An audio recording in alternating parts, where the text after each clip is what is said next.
আপনি ব্যাংকে কিংবা দোকানে গিয়ে বাজারে সিরিয়াল ধরে কিন্তু আপনাকে বিদ্যুৎ বিলের টাকা পরিশোধ করতে হবে না, বিদ্যুৎ বিল দিতে হবে না। আপনি নিজেই কিন্তু ইচ্ছা করলে দিতে পারবেন।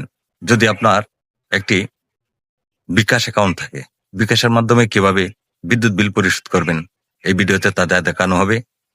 ভিডিওটি দেখুন আর জেনে নিন, আর আপনি নিজেই কিন্তু বিদ্যুৎ বিলটি দিতে পারবেন। প্রথমেই আপনাকে ওপেন করে নিতে হবে আপনার মোবাইলে থাকা বিকাশ অ্যাপসটিকে। তারপর এরকম একটি ইন্টারফেস চলে আসবে, দেখবেন প্লে বিল নামে একটি অপশন আসবে। ওইখানে চাপ দেওয়ার পর আপনাকে বিদ্যুৎ লেখা আছে যে আপনার কি বিলটা দিবেন। বিদ্যুৎ হলে বিদ্যুৎ, গ্যাস হলে গ্যাস। তো বিদ্যুতের আমি দিব, তো এই যে বিদ্যুতে অপশানটাতে চাপ দিবেন। দেওয়ার পরে আপনাকে যদি পল্লী বিদ্যুৎ হয়ে থাকেন তাহলে নিচের অপশানটা দিবেন, ওই যে আমি মার্ক করে দেখিয়ে দিলাম ওই অপশানে চাপ দিবেন। সাথে সাথে আপনাকে এমন একটি ইন্টারফেসে নিয়ে আসবে। ঠিক তখনই আপনাকে মাসটা সিলেক্ট করবেন। এখানে মিটার যে নাম্বারটা আছে সেটা আপনি এখানে টাইপ করে দিবেন। তারপর মাস যেটা, যে মাসের বিলটা সেই মাসটা সিলেক্ট করে দিবেন।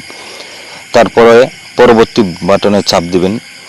এই নাম্বারটা দিয়েই আপনি পরবর্তী বাটনে চাপ দিলেই কিন্তু আপনার বিদ্যুৎ বিলের অ্যামাউন্ট সহ টাকাটা কত আপনার যে বিল সেটা প্রদর্শিত করবে।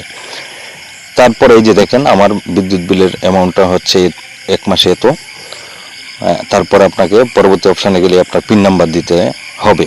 আপনি পিন নাম্বার দিয়ে আবার নেক্সট অপশানে চাপ দিবেন। ট্যাপ করে ধরে রাখার পরেই কিন্তু আপনার বিল সাবমিট হয়ে যাবে। আশা করি ভিডিওটি বুঝতে পেরেছেন। ঠিক এইভাবেই কিন্তু আপনাকে বিদ্যুৎ বিলটা পেড করতে হবে।